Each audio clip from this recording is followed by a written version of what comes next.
Is this the best hobby grade blaster you can buy off the shelf? Let's find out.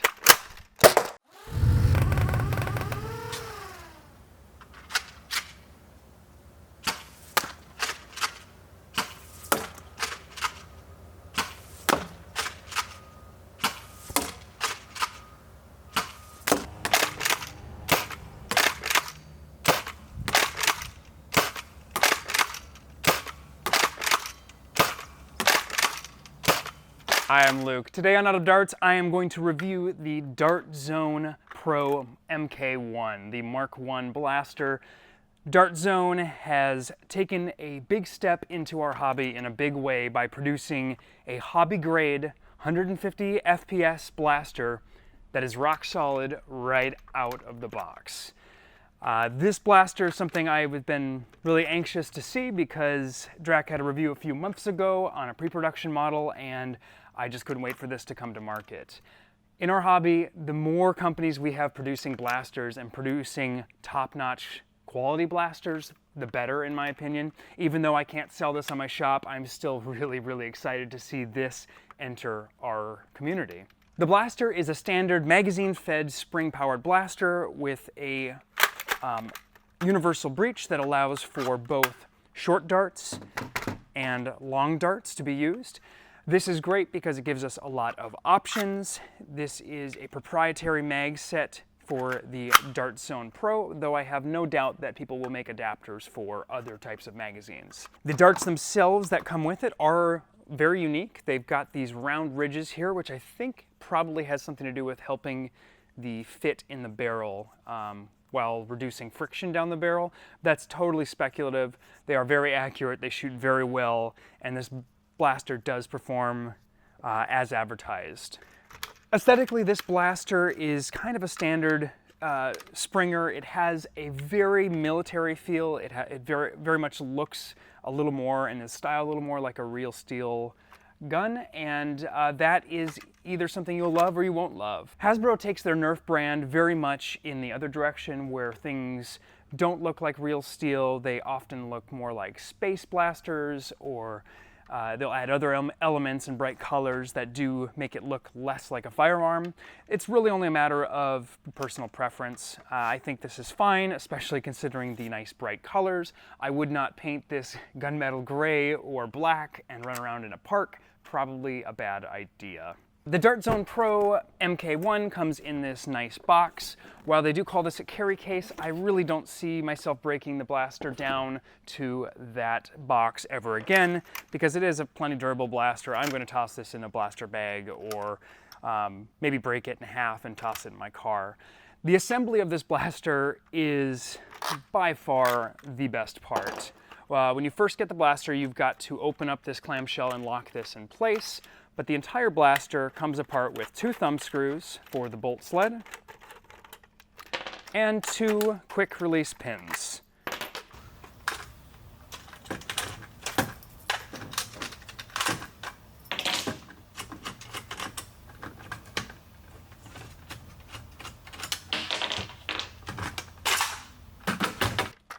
At that point, you can pull the blaster right in half, and you are ready to condense this for travel or service the blaster.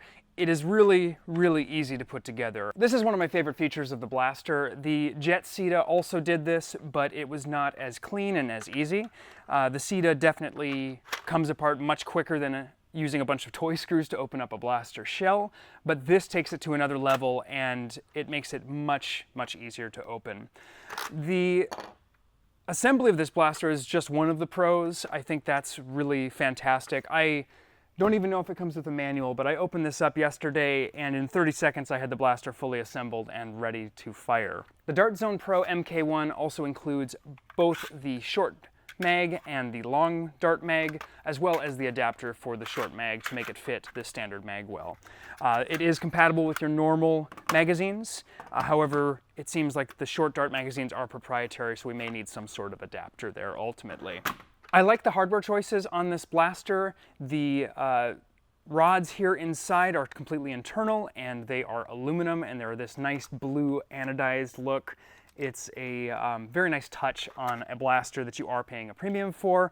There's also other nice little touches where these thumb screws actually have little grommets or washers on them just to avoid scuffing your pretty blue anodized aluminum. Now, I love seeing these little touches, and I think overall the blaster is a really great blaster because it takes all the power and accuracy of a platform like the Caliburn or the Prophecy, but it comes in a ready-to-fire, 30 seconds, you're ready to fire, assembled blaster.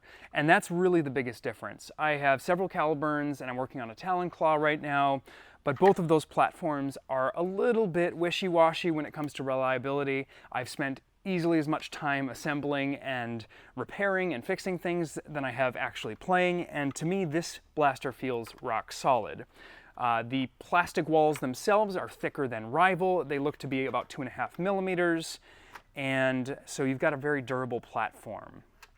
At first I thought the grip was an overmold, but it is actually just a stretched on rubber, and so it's got a very nice feel. I think all the little ergonomic choices are really great with the exception of one.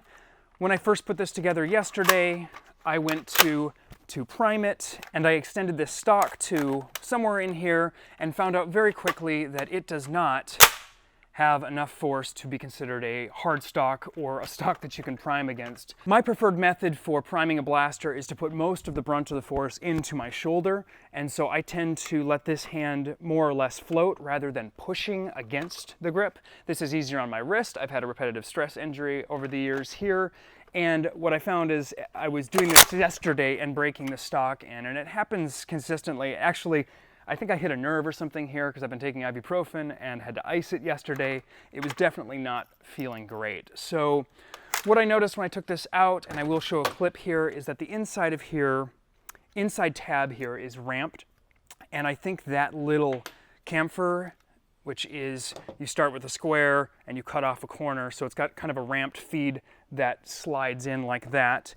And the reason that's there is so that when you pop this on the end, it'll pop in nice and easily, but in my opinion, either the spring is not strong enough or that angle is causing the problem, but this just, no matter what position, I'm going to have to basically treat this as a steadying stock only, a soft stock, only for firing, not for putting any sort of priming force into.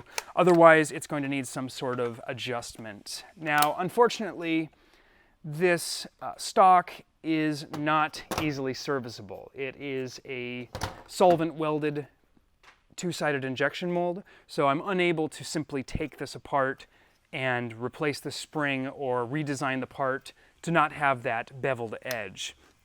This is essentially right now my only complaint about this blaster, which is saying something because I do believe this stock style will work with most of the mil-spec things. The Magpul and some of the worker stocks should fit on here. I'm not 100% on that, so I will need to test that a little further. But I may resort to gluing this in place for now because at its shortest position, this is definitely tighter than I like to be. I want to be somewhere about 3/4 or all the way, and it consistently slams forward, hits the nerve in my shoulder, and does not feel too great. That being said, I only have one other complaint about the blaster, and that is this hardware. It uses two wonderful stainless steel pins with ball bearing spring detents on the ends to hold them in place, but for whatever reason, these were not custom made for this blaster. So you shove these through, and let's say we just kind of drop those to the side. They'll kind of dangle around, not a big deal there. You will notice that on the sides we have a good about 5 millimeters on one and about 7 to 10 on the other, where there's just totally unnecessary slop and they stick out farther than they need to. So if you stick them in too far this way, I feel like it looks just a little bit awkward. And if you push them the other way, they kind of protrude a little more and may catch on your gear like a lanyard and that sort of thing.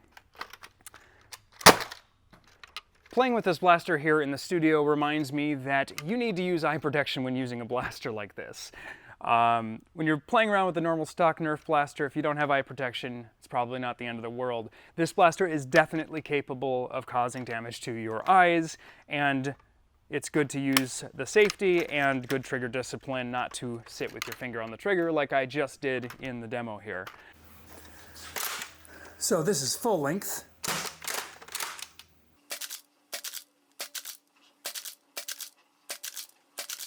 Very solid performance.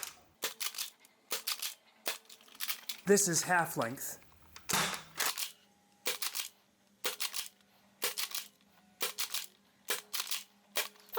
Seeing very good performance across the board. High 60s and 70 for half darts and around 160 average for full-length darts. Very impressive for an out-of-the-box blaster. Ultimately, I am very impressed with the Dart Zone Pro MK1. I think this is going to be a very popular blaster. For $180, it is clearly not for everybody. It is definitely a premium product, but I do think you're getting a lot more for your money than you do with another platform. On that note, you can't generally build a blaster for a whole lot cheaper than this that would have the same features, especially out of the box and ready to fire. I'm excited to check this out this weekend. We do have a game, and I'm looking forward to a lot of play testing, and I will update on Instagram if I find anything else interesting. This stock is kind of a huge bummer for me, but it's not a deal breaker. I can always come up with some way to permanently attach that. I will be reaching out to their customer service to see whether this is perhaps just a flaw of my unit. And I would really hope that's the case, because it seems like someone else would have primed the way I do, but maybe not. Maybe I just do things a little weird. If you enjoyed this video, please hit that like button. It does help out the channel a lot. I would love to hear your thoughts in the comments on this blaster. Is $180 too much for a Nerf compatible blaster? Or do you think it's a deal, given you don't have to 3D print and deal with a Caliburn style blaster? Thanks for watching. Until next time, I'm out of darts. Is that still rolling? The blaster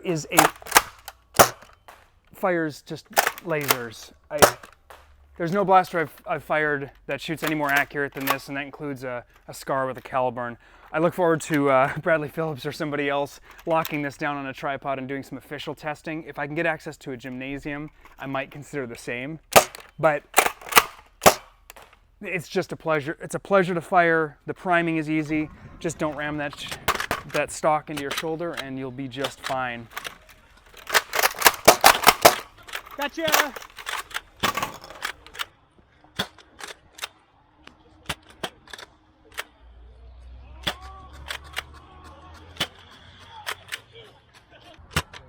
And then release.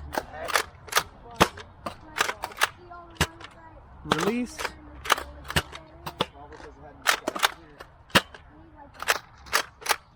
Like you put too much force forward. Gotcha!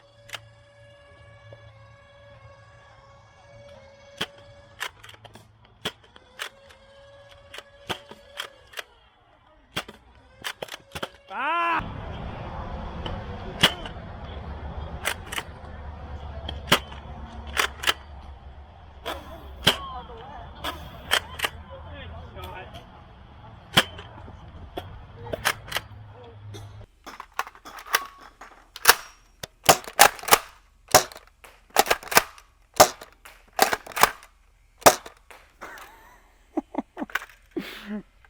All right, let's cut it there.